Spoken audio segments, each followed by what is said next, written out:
चवीला भारी आणि पाम ऑइल अजिबात नाही।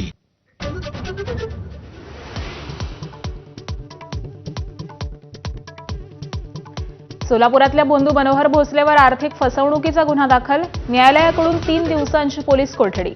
मनोहर भोसलेच्या आश्रमावर बंदी आणण्याची घोटी गावामधील ग्रामस्थांची मागणी। सोलापुरात व्हिडिओ शूट करत विवाहित महिलेवरती 1.5 वर्षांपासून लैंगिक अत्याचार। पीडित महिलेकडून पोलिसात तक्रार दाखल। आरोपी नराधम उमेश साठे पोलिसांच्या ताब्यात। दहिसरमधील मनसे आणि शिवसेना राड्यातील मनसेच्या 11 कार्यकर्त्यांना जामीन मंजूर। तर मनसेच्या मागणीनंतर कार्यक्रमाचे आयोजक शिवसेनेचे राम यादव यांच्यावर गुन्हा दाखल।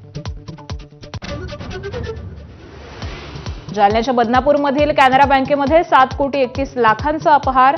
बँक कर्मचाऱ्यांनीच लॉकरमधील सोनं चोरी करून बनावट दागिने ठेवले।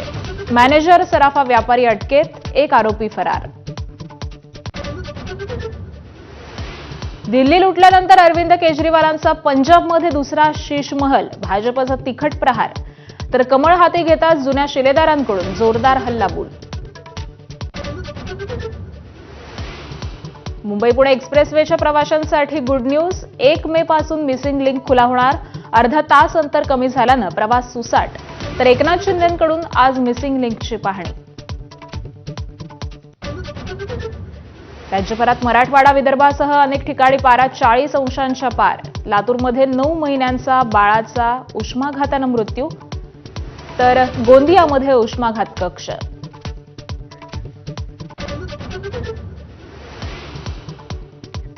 नमस्कार महाराष्ट्र।